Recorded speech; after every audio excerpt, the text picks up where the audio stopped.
सभी भक्तों को राधे राधे। जय श्री कृष्णा। बोल भोलेनाथ की जय। आज हम सुनेंगे पिठोरी अमावस्या व्रत कथा। जय श्री कृष्णा। राधे राधे। श्री शंकर पार्वती भगवान की जय। सनातन धर्म में प्रत्येक वर्ष में 12 अमावस्या तिथि पड़ती है, लेकिन इन सभी अमावस्या में भाद्रपद मास की अमावस्या का बड़ा ही विशेष महत्व है। इस मास की अमावस्या को पिठोरी अमावस्या या भादो अमावस्या के नाम से भी जाना जाता है। आज के दिन पिठोरी अमावस्या की कथा सुनने और पूजा पाठ करने से शनि दोष, काल सर्प दोष और पितृ दोष से मुक्ति मिलती है तथा भगवान श्री लक्ष्मी नारायण जी की कृपा से पितृ प्रसन्न होते हैं और जीवन में सुख शांति तथा आर्थिक समृद्धि की प्रताप होता है। तो आज हम सुनेंगे पिठोरी अमावस्या की बड़ी ही दुर्लभ कथा। तो इन कथाओं को बड़ी ही श्रद्धा और प्रसन्नचित मन से पूरा अवश्य सुनिएगा। बहुत समय पहले की बात है। एक परिवार में 7 भाई थे और सभी का विवाह हो चुका था। सबके छोटे छोटे बच्चे भी थे। परिवार की सलामती के लिए 7 भाइयों की पत्नी पिठोरी अमावस्या का व्रत रखना चाहती थी, लेकिन जब पहले साल बड़े भाई की पत्नी ने व्रत रखा तो उनके बेटे की मृत्यु हो गई। दूसरे साल फिर एक और बेटे की मृत्यु हो गई और 7वें साल भी ऐसा ही हुआ। तब बड़े भाई की पत्नी ने इस बार अपने मृत पुत्र का शव कहीं छुपा दिया। गांव की कुलदेवी माँ पोलेराम माँ उस समय गांव के लोगों की रक्षा के लिए पहरा दे रही थी। उन्होंने जब इस दुखी माँ को देखा तो वह वजह जाननी चाहिए।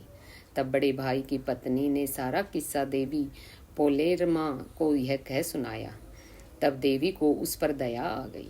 तब देवी पोलेरमा ने उसे दुखी मन से कहा कि वह उन सभी स्थानों पर हल्दी चढ़ा दे जहाँ जहाँ उनके बेटों का अंतिम संस्कार हुआ है। तब बड़े भाई की पत्नी ने ऐसा ही किया। जब वह घर लौटी तो 7 पुत्र को जीवित देख उसकी खुशी का ठिकाना न रहा। तभी से उस गांव की हर माता अपनी संतान की लंबी उम्र की कामना से पिठोरी अमावस्या का व्रत रखने लगी। आज के दिन ये कथा सुनी और पढ़ी जाती है। पिठोरी अमावस्या की कथा के अनुसार माता पार्वती ने स्वर्ग के देव राजा इंद्र की पत्नी को पिठोरी अमावस्या व्रत के महत्व के बारे में भी बताया था। माता पार्वती ने कहा था कि इस व्रत से बच्चों को सुख समृद्धि मिलती है और वे बहादुर बनते हैं। अब आइए श्रवण करते हैं पिठोरी अमावस्या की दूसरी कथा, जिसे सुनने के बाद ही व्रत पूर्ण माना जाता है। पौराणिक कथा के अनुसार एक साहूकार के 7 बेटे और 7 बहुओं के साथ एक बेटी भी थी। साहूकार के घर रोज एक जोगी आता था, जिसे साहूकार की बहू भिक्षा देती थी। उस जोगी को जब साहूकार की बेटी भिक्षा देने आती तो वह उससे भिक्षा नहीं लेता था और कहता था कि तेरे भाग्य में सुहाग की जगह दुहाग लिखा है। लड़की को उस जोगी की यह बात बहुत ही बुरी लगती थी और एक दिन वह अपनी माँ से रोते रोते जोगी की बात बताती है। सारी बात सुनकर माँ कहती है कि कल जब जोगी आएगा तब मैं सुनती हूँ कि वह क्या कहता है और क्यों कहता है। अगले दिन फिर जोगी आता है तो साहूकारनी छिप कर बैठ जाती है और लड़की को भिक्षा देने भेजती है।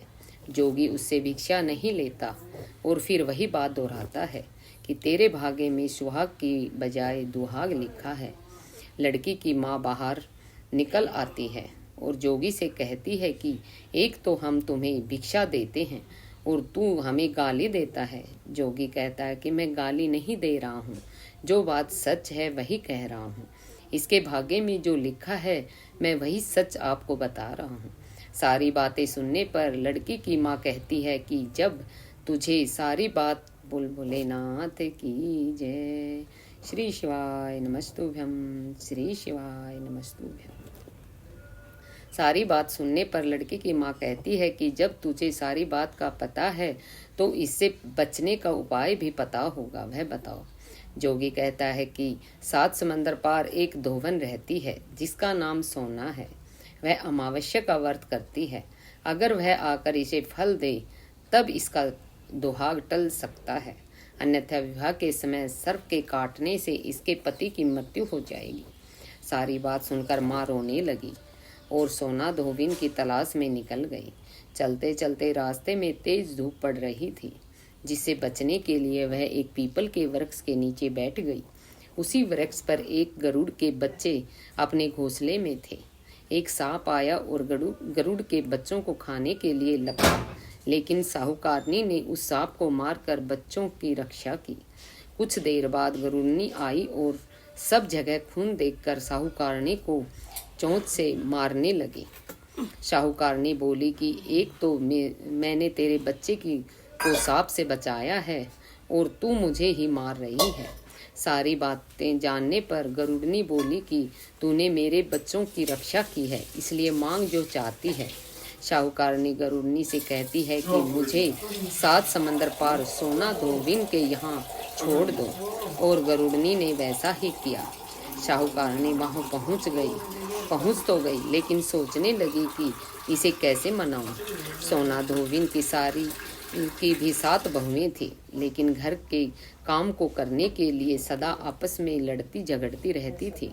रात को जब सब सो जाते थे तो ब्राह्मणी साहूकारनी के घर जाती और चुपके से सारा काम करके उजाला होने से पहले चली भी जाती थी।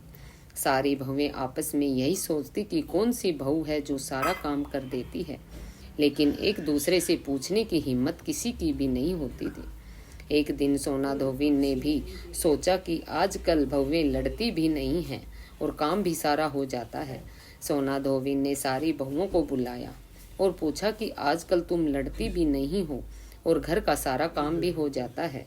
सोना धोबिन ने अपनी बहुओं से पूछा, घर का सारा काम कौन करता है? बहुएं सास से झूठ कहती हैं कि लड़ाई करने से क्या फायदा, इसलिए हम मिलकर काम कर लेते हैं। सोना धोबिन को अपनी बहुओं की बात पर विश्वास नहीं होता और वह रात में जागकर स्वयं सच देखना चाहती है कि कौन घर का सारा काम करता है। रात होने पर सोना धोबिन छिपकर बैठ जाती है कि देखूं कौन सी बहू क्या काम करती है।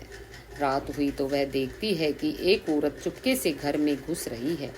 वह देखती है कि उसने घर का सारा काम कर दिया है और जाने की तैयारी में है। जैसे ही साहूकारनी जाने लगती है तो सोना धोबिन उसे रोकती है और पूछती है कि तुम कौन हो और क्या चाहती हो। साहूकारनी कहती है कि पहले तुम वचन दो तब बताऊंगी। सोना धोबिन वचन देती है। तब साहूकारनी कहती है कि मेरी बेटी के भाग्य में दुहाग लिखा है, लेकिन तुम अमावस्या का व्रत करती हो तो मेरे साथ चलकर उसे सुहाग दे दो। सोना धोबिन वचन से बंधी थी तो वह साहूकारनी के साथ चलने को तैयार हो जाती है। जाते हुए सोना धोबिन अपने बेटों व बहुओं से कहती है कि मैं इस औरत के साथ इसकी बेटी को सुहाग देने जा रही हूँ, लेकिन अगर मेरे पीछे से तुम्हारी पिताजी मर जाए तो उन्हें घी और तेल के कूप में डाल कर रख देना। घी और तेल कूप में डाल कर रख देना। सोना धोबिन साहूकारनी के घर पहुंच जाती है। साहूकारनी अपनी बेटी का विवाह करती है तो फेरों के समय सोना धोबिन कच्चा करवा दूध तथा तार लेकर बैठ जाती है। कुछ समय बाद सांप आया और दूल्हे को डसने लगा तो सोना धोबिन ने करवा आगे कर तार से सांप को बांध दिया और सांप मर गया। तब सोना धोबिन ने लड़की को सुहाग दिया और कहा कि अब तक मैंने जितनी भी अमावस्या की है वह साहूकार की इस लड़की को मिलेगा। अब आगे जो अमावस्या मैं करूंगी उनका फल मेरे पति और मेरे बेटों को मिलेगा। सभी लोग अमावस्या माता की जय जयकार करने लगे। सोना धोबिन अपने घर वापस जाने को तैयार हुई तो साहूकारनी ने कहा कि तुमने मेरे जमाई को जीवन दान दिया है, इसलिए तुम जो चाहो मांग लो। सोना धोबिन बोली कि मुझे कुछ नहीं चाहिए और वह चली गई। रास्ते में चलते हुए फिर से अमावस्या आ गई। उसने पीपल के पेड़ के नीचे बैठकर कहानी कही, व्रत रखा और पीपल के पेड़ की 108 बार परिक्रमा की। पीपल के पेड़ की पूजा के बाद वह घर जाती है तो देखती है कि उसका पति मरा पड़ा है। अब रास्ते में जो अमावस्या उसने की थी उसका फल अपने पति को दे दिया, जिसके प्रभाव से वह पुनः जीवित हो गया। सब कहने लगे कि तूने ऐसा क्या किया जो कि तेरा पति जिंदा हो गया। वह कहती है कि मैंने तो ऐसा कुछ नहीं किया है, बस रास्ते में अमावस्या तिथि आ गई थी जिसका मैंने व्रत किया। कहानी कही और पीपल के वृक्ष की 108 बार परिक्रमा की। अब सारी नगरी में ढिंडोरा पिटवा दिया गया कि हर कोई अमावस्या का व्रत करेगा, पूजा करेगा, कहानी कहेगा और पीपल के वृक्ष की 108 परिक्रमा करेगा। हे अमावस्या माता, जैसा आपने शाहूकार की बेटी का सुहाग दिया वैसे ही सबको देना। बोल अमावस्या माता की जय। अब आइए अंत में श्रवण करते हैं अमावस्या व्रत की तीसरी कथा, जिसे सुनने मात्र से सभी मनोकामना पूर्ण होती है। भगवान श्री कृष्ण से एक बार पक्षीराज गरुड़ ने पूछा, हे प्रभु, पृथ्वी पर लोग अपने मृत पितरों का श्राद्ध करते हैं, उनकी रुचि का भोजन ब्राह्मणों आदि को कराते हैं, पर क्या पितर लोक से पृथ्वी पर आकर श्राद्ध में भोजन करते पितरों को किसी ने भी नहीं देखा है।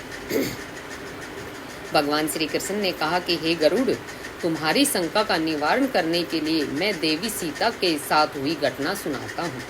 सीता जी ने पुष्कर तीर्थ में अपने ससुर आदि 3 पितरों का श्राद्ध में निमंत्रित बोल भोलेनाथ की जय। बोल श्री कृष्ण भगवान की जय। 3 पितरों को श्राद्ध में निमंत्रित ब्राह्मणों के शरीर में देखा था, वह कथा सुनो। भगवान श्री कृष्ण कहते हैं, हे गरुड़, यह तो तुम्हें ज्ञात ही है कि श्री राम अपने पिता दशरथ की आज्ञा के बाद वन गमन कर गए थे, साथ में देवी सीता भी थी। बाद में श्री राम को यह पता लग चुका था कि उसके पिता उनके वियोग में शरीर त्याग चुके हैं। जंगल जंगल घूमते सीता जी के साथ श्री राम ने पुष्कर तीर्थ की यात्रा की। अब यह श्राद्ध का अवसर था।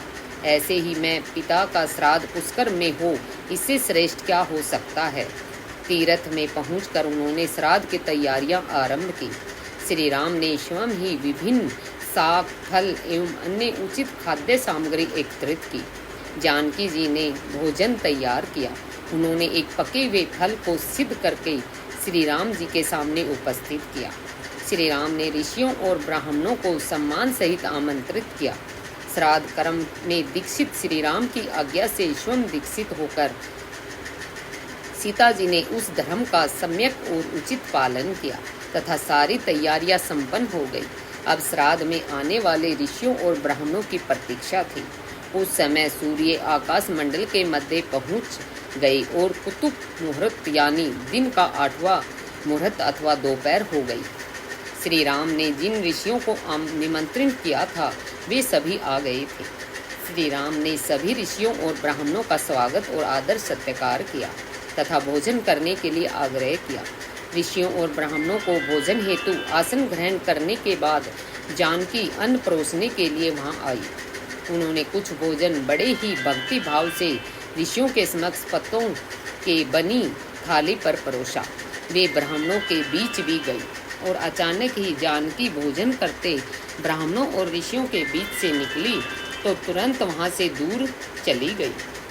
सीता जी लताओं के मध्य छिपकर जा बैठी। यह क्रियाकलाप श्री राम देख रहे थे। सीता के इस कृत्य से श्री राम कुछ चकित हो गए।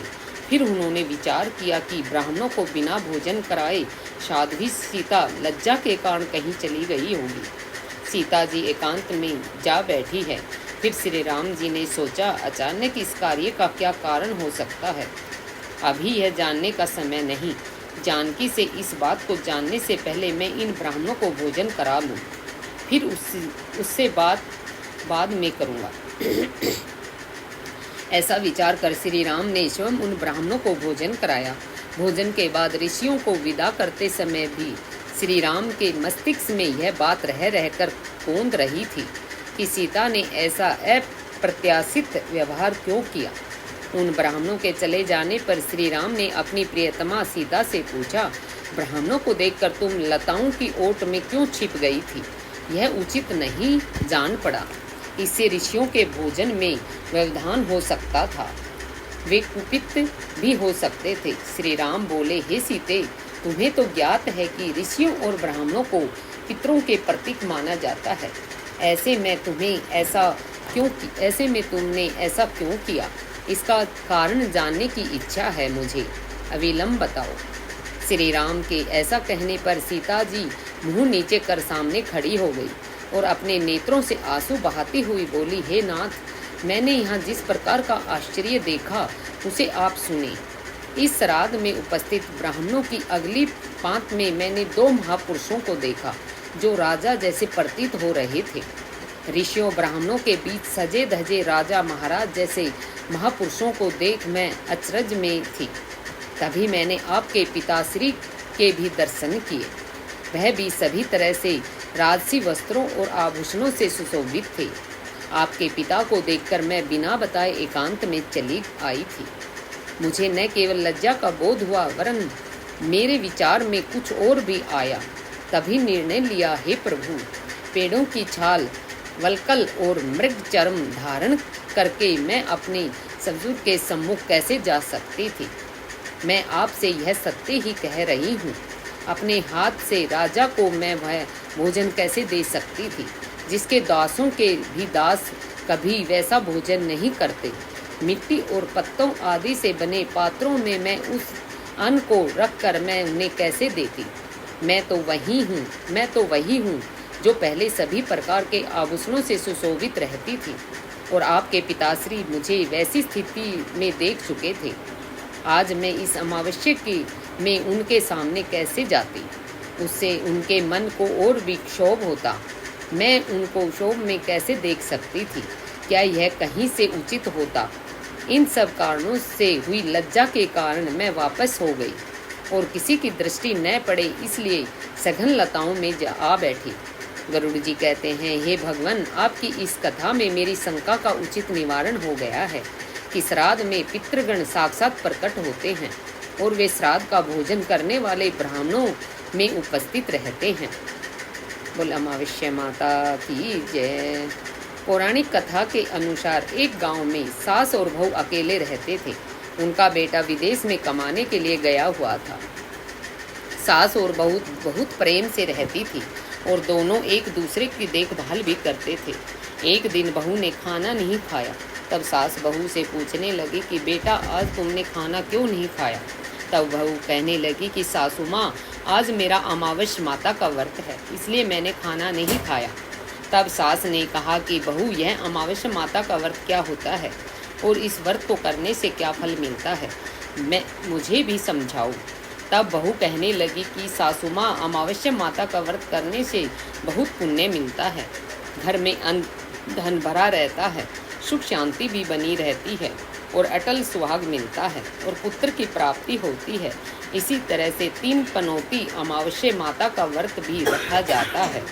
इस व्रत में हर वर्ष अलग अलग खाना खाया जाता है और विष्णु भगवान के मंदिर में चढ़ाया जाता है। बोल विष्णु भगवान की जय। या फिर किसी ब्राह्मण को दान दक्षिणा दी जाती है। इस व्रत में पहले साल शक्कर, घी और चावल से बना खाना खाया जाता है। पहले साल व्रत पूर्ण होने के बाद 1.25 किलो चावल, 1 कटोरी घी और 1 कटोरी शक्कर का दान किसी ब्राह्मण देवता को दान में दिया जाता है। दूसरे साल जौ, घी और शक्कर से बना खाना खाया जाता है। इसी तरह से जब दूसरे साल का व्रत पूर्ण हो जाता है तो 1.25 किलो जौ, 1 कटोरी घी और 1 कटोरी शक्कर किसी मंदिर में चढ़ाया जाता है या किसी ब्राह्मण को दान में देना होता है। तीसरे साल गुड़, तिल और घी से बने व्यंजन खाने चाहिए।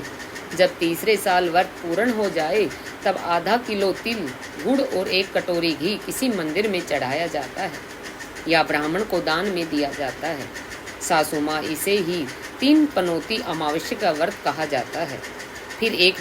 फिर बहू बताने लगी कि माँ जी, इस व्रत का संकल्प लेने के बाद इसे पूरा करना जरूरी होता है। अगर पूरा नहीं कर सकते तब घर परिवार में झगड़ा और अशांति हो जाती है। तब सासू माँ कहने लगी कि बहू, मेरी तो उम्र हो गई है लेकिन तुम यह व्रत जरूर रखना। तब बहू यह व्रत करना आरंभ करती है। एक दिन बहू ने किसी के कहने पर गेहूं से बनी रोटी खा ली और अमावस्या माता इस बात से नाराज हो गई। जो सास और बहू कभी बहुत ही प्रेम से रहती थी, उन दोनों में झगड़े होने लगे। सभी गांव वाले भी हैरान हो गए कि इनके घर में यह सब क्या हो रहा है। सासू अपनी बहू को कहने लगी कि जब से तू हमारे घर में बहू बनकर आई है तो तब से हमारे घर की लक्ष्मी चली गई है। तुम हमारे लिए बिल्कुल शुभ नहीं हो। तब बहू ने कहा कि माँ जी, आपके घर की लक्ष्मी चली गई है तो मुझे बताओ कि कहाँ मिलेगी, मैं लक्ष्मी को लेकर आऊँगी। तब सासू माँ कहने लगी कि बहू लक्ष्मी तुम्हें समुद्र के बीच में भगवान विष्णु के पैर दबाते हुए मिलेगी। तब बहू यह कहकर चली जाती है, और माँ जी अब तो मैं लक्ष्मी जी को लेकर ही वापस आऊँगी, नहीं तो मैं इस घर में पैर नहीं रखूँगी। ऐसा कहकर बहू लक्ष्मी जी की खोज में चली जाती है। जब बहू लक्ष्मी की खोज के लिए निकली तब उसे बीच रास्ते में गाय मिली। गाय बहू से पूछने लगी कि आप कहाँ जा रही हैं। अब बहू कहने लगी कि हे गाय माता, मेरी सास कहती है कि मेरे आने से उनके घर में अन्न धन की कमी हो गई है और उनके घर की लक्ष्मी भी चली गई है, तो मैं लक्ष्मी जी को लेने जा रही हूँ। तब गाय माता कहने लगी कि हे बेटी, अगर तुम जा ही रही हो तो भगवान से मेरे बारे में भी पूछ लेना। तब बहू कहने लगी कि ठीक है गाय माता, मैं आपके बारे में भी पूछ लूँगी। तब गाय माता कहने लगी, जब मेरा बछड़ा होता है तो वह मर जाता है, जिंदा नहीं रहता। तुम लक्ष्मी जी से पूछ लेना कि आखिरकार मेरे साथ ऐसा क्यों हो रहा है, मैंने ऐसे कौन से कर्म किए हैं जिसकी सज़ा मुझे मिल रही है। तब बहू कहने लगी, गाय माता मैं आपके बारे में ज़रूर पूछ लूँगी। ऐसा कहकर बहू आगे बढ़ गई। तब आगे बढ़ी तब रास्ते में एक घोड़ी मिली जिसके गले में घंटी बंधी हुई थी। घोड़ी ने भी कहा कि बेटी तुम मेरे दुख का निवारण लक्ष्मी जी से पूछ लेना। तब बहू कहने लगी कि मैं ज़रूर पूछ लूँगी। ऐसा कहकर बहू आगे बढ़ गई। आगे जाते ही बहू को एक अंधा और बहरा बुजुर्ग मिला। उसने भी बहू से अपने समस्या का निवारण के लिए पूछने को कह दिया। तब बहू उसकी समस्या भी भगवान से पूछने का कहकर आगे बढ़ गई। आगे जाते ही बहू को एक बूढ़ी औरत मिली जो कि हाथ और पैर से अपाहिज थी। उसने भी बहू से कहा, बेटी जब तुम भगवान से मिलो तो उनसे पूछना कि आखिरकार मैं अपाहिज क्यों हुई, मैंने ऐसे कौन से कर्म किए थे। तब बहू उसकी समस्या पूछने के लिए तैयार हो गई और फिर आगे बढ़ गई। आगे जाते जाते बहुत थक गई और एक आम के पेड़ के नीचे बैठ गई। आम का पेड़ बड़ा खुश होकर बहू से पूछने लगा, बेटी तुम कहाँ से आई हो और कहाँ जा रही हो। तब बहू कहने लगी, मैं लक्ष्मी जी को लेने जा रही हूँ। तब पेड़ भी अपनी समस्या भगवान से पूछने के लिए कहने लगा, मेरे पेड़ पर लगे हुए आम खट्टे ही क्यों होते हैं, इस बारे में बहू रानी भगवान से ज़रूर पूछ लेना। तब बहू पेड़ की समस्या लेकर आगे बढ़ गई।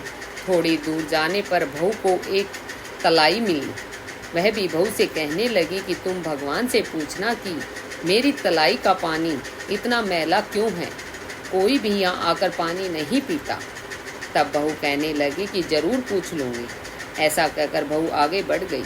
बहुत दिन से जंगल में चलते चलते वह थक गई। उसे भूख भी लगी, लेकिन खाने को कुछ नहीं मिला, तो वह भूख और प्यास से बेचैन हो गई और जंगल में बेहोश हो गई। उसी समय भगवान श्री हरि और माता लक्ष्मी घूमते हुए उधर जा रहे थे। तब माता लक्ष्मी विष्णु भगवान से कहने लगी, नाथ यह तो आपकी बहुत बड़ी भक्त है, आप इसके दुख का निवारण कीजिए। तब भगवान श्री हरि कहते हैं, इस संसार में तो बहुत से जीव दुखी हैं, सभी अपने अपने कर्मों का फल भोग रहे हैं, मैं किस किस के दुख निवारण करूं। तब माता लक्ष्मी भगवान श्री हरि से विनती करने लगी, कहने लगी कि वह भूखी प्यासी है, अगर इसे ऐसे में जंगल में छोड़ दिया जाए तो जंगल के जानवर इसे खा डालेंगे। माता लक्ष्मी की बात सुनकर भगवान श्री हरि एक साधु का वेश धारण कर बहू के पास गए और उसे होश में लेकर आए। बहू के होश में आते ही साधु वेश में भगवान उससे पूछने लगे, तुम यहाँ क्यों आई हो और कहाँ जा रही हो। तब बहू ने सारी बात बता दी। उसकी बात सुनकर भगवान श्री हरि और माता लक्ष्मी प्रकट हो गए और उनके साथ साथ अमावस्या माता भी प्रकट हो गई। बहू यह सब देखकर उनके चरणों में गिरकर उन्हें प्रणाम करने लगी।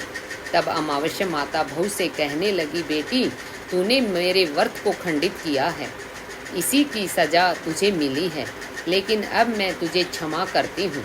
अब तुम घर जाओ, तुम्हारा घर अन्न और धन से भर जाएगा, तुम्हारा घर सुंदर महल में बदल जाएगा और तुम्हारी सभी मनोकामना भी पूर्ण हो जाएंगी। यह सब होने के पश्चात बहू ने रास्ते में जो भी मिला था उन सभी के दुखों का निवारण करने की विनती की। तब भगवान श्री हरि कहने लगे, गाय ने कभी अपना दूध किसी और को नहीं पिलाया, इस कारण से उसके बछड़े जिंदा नहीं रहते। तुम उसका दूध पी लेना, फिर उसके बाद उसके बछड़े जिंदा रहने लगे। घोड़ी पिछले जन्म में आटा पीसने वाली महिला थी। वह किसी को आटा पीस कर नहीं देती थी, इसलिए उसके गले में चक्की के पाट बंधे हुए हैं। तुम उसके पाट खोल देना, वह बिल्कुल ठीक हो जाएगी। और वह बुजुर्ग कभी भगवान के मंदिर में नहीं गया, ना ही कभी उसे भगवान के भजन सुने। तुम उसे ले जाकर मंदिर में दर्शन करवा देना और इससे वह ठीक हो जाएगा। अपाहिज महिला ने कभी अपनी जवानी में दान पुण्य नहीं किया, इसलिए उसकी यह सजा मिली। तुम उनके कुछ भी दान करवा देना, उसकी विकलांगता दूर हो जाएगी। और वह आम का पेड़, उससे तो कभी अपने पेड़ के आम किसी बच्चे को खाने नहीं दिया, इसी कारण उसके सभी आम खट्टे होते हैं। अब तुम उस पेड़ का आम खा लेना, फिर उसके बाद से उस पेड़ पर मीठे आम आने लगेंगे। और तलाई का पानी पिछले जन्म में देवरानी जेठानी थी। वह हमेशा आपस में झगड़ा करती रहती थी, इसलिए उसका पानी मैला है। तुम उसका पानी पी लेना तो वह तलाई शुद्ध हो जाएगी। फिर लोग वहां आकर पानी पीने लगे। इस प्रकार बहू ने भगवान श्री हरि, माता लक्ष्मी और अमावस्या माता को प्रणाम किया, उन्हें धन्यवाद किया और अपने घर लौटने के लिए तैयार हो गई। रास्ते में उसे जो भी मिला उनकी सभी समस्या भगवान से कहे अनुसार दूर करती चली गई। सभी ने उसे भर भर कर आशीर्वाद दिया। घर पहुंचते ही उसका टूटा फूटा घर एक सुंदर महल में बदल गया। उसके घर में अन्न और धन के भंडार भर गए। अब बहू ने सासू माँ से कहा कि सासू माँ, आपने तो सच में कहा था कि मैं आपके लिए शुभ नहीं हूँ। मेरे जाने से ही आपके घर में लक्ष्मी आई है। अब आप यहाँ रहें, मैं मरने जा रही हूँ। तब सास ने कहा कि बेटी, यह सब तुम्हारे अमावस्या माता का व्रत करने का फल ही हमें मिला है। तुम यहीं पर रहो, अब तुम यहाँ से कहीं नहीं जाओगी। इस प्रकार सास और बहू खुशी खुशी रहने लगे। और फिर एक दिन सास का बेटा भी विदेश से वापस लौट आया। घर में जब उसने खूब धन दौलत और धन के भंडार देखे, तब उसकी माँ ने सारी बातें अपने बेटे को बता दी। इस प्रकार वह लोग खुशी खुशी रहने लगे और तीनों ने मिलकर अमावस्या माता के व्रत रखने लगे। बोलिए अमावस्या माता की जय। हे अमावस्या माता, इस कथा को कहने, सुनने और हुंकार भरने वाले सभी भक्तों के घर में धन धान्य के भंडार भरना, सभी की रक्षा करना। बोल अमावस्या माता की जय। हर हर महादेव। बोल भोलेनाथ की जय। अगर वीडियो पसंद आई हो तो हमारे चैनल को सब्सक्राइब अवश्य करें। धन्यवाद। राधे राधे।